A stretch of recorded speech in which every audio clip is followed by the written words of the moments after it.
সম্মানিত ভাই বোনেরা, আসসালামু আলাইকুম ওয়া রাহমাতুল্লাহ। ক্বালা সুবহানাহু ওয়া তাআলা ফিল কুরআনিল কারীম, ইন্নী ওয়াজ্জাহতু ওয়াজহিয়া লিল্লাযী ফাতারাস সামাওয়াতি ওয়াল আরদা হানিফাও ওয়া মা আনা মিনাল মুশরিকিন। মহান আল্লাহ সুবহানাহু ওয়া তাআলা বলেন, নিশ্চয়ই আমি আমার মুখমণ্ডলকে একনিষ্ঠভাবে সেই মহান সত্তার দিকে ফিরাচ্ছি যিনি নভমণ্ডল ও ভূমণ্ডল সৃষ্টি করেছেন, আর আমি মুশরিকদের অন্তর্ভুক্ত নই। সূরা আনআম আয়াত নম্বর ৭৯।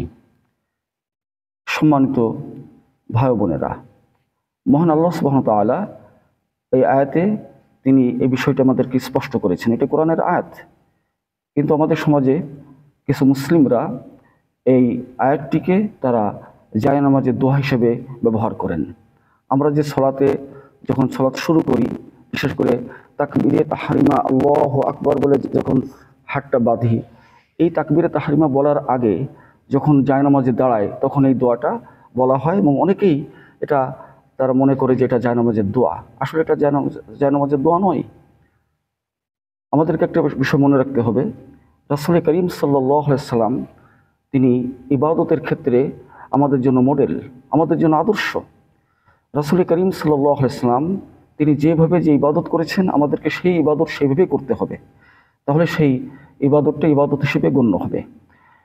ইবাদত কবুল হওয়ার জন্য দুটি শর্ত। এক নম্বর শর্ত হচ্ছে, আমি যে ইবাদতটা করব সেটা একমাত্র আল্লাহ সুবহানাহু ওয়া তাআলার সন্তুষ্টির জন্য হতে হবে। আর দ্বিতীয় যে শর্তটা হচ্ছে, আমি যে ইবাদত করব সেটা রাসূল করিম সাল্লাল্লাহু আলাইহি সাল্লামের পদ্ধতিতে হতে হবে। রাসূল করিম সাল্লাল্লাহু আলাইহি সাল্লাম যখন এরকম তাকবীরে তাহরিমা আল্লাহু আকবার বলে তিনি হাত বাঁধতেন, হাত বাঁধার পরে তিনি সানা পড়তেন, সুবহানাকাল্লাহুম্মা ওয়া বিহামদিকা ওয়া তাবারাকা ইসমুকা ওয়া তাআলা জাদ্দুকা ওয়া লা ইলাহা গায়রুক। এটি আবু দাউদে হাদিসটি বর্ণিত আছে। আবার রাসূল করিম সাল্লাল্লাহু আলাইহি সাল্লাম কখনো কখনো তিনি এরকম আরও কিছু সানা পাঠ করতেন। যেমন আরেকটি সানা তিনি তার সলাতে তিনি পাঠ করতেন, আল্লাহুম্মা বাঈদ বাইনি ওয়া বাইনা খতায়ায়া কামা বা'আদতা বাইনাল মাশরিক ওয়াল মাগরিব, আল্লাহুম্মা নাক্কিনি মিনাল খতায়া কামা ইউনাক্কা আস-সাওবুল আবয়াদু মিনাদ দানাস, আল্লাহুম্মা ইগসিল খতায়ায়া বিল মাই ওয়াস সালজি ওয়াল বারদ। এটি বুখারী মুসলিম শরীফে বর্ণিত আছে।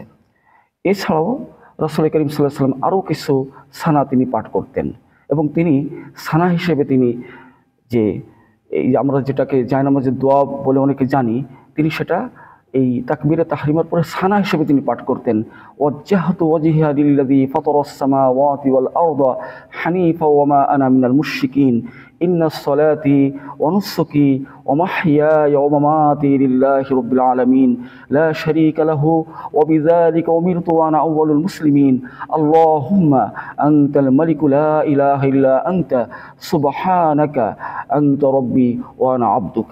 এইভাবে এই দোয়াটি বেশ বড়। এই দোয়াটি এটা মুসলিমে হাদিস নম্বর 534। রাসূল করিম সাল্লাল্লাহু আলাইহি ওয়াসাল্লাম এটি সানা হিসেবে তিনি পড়তেন, কিন্তু তিনি কখনো জায়নামাজের দোয়া হিসেবে তিনি এটা পাঠ করতেন না।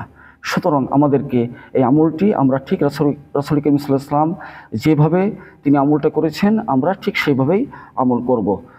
মহান আল্লাহ সুবহানাহু ওয়া তাআলা আমাদেরকে তৌফিক দান করুন, আমিন।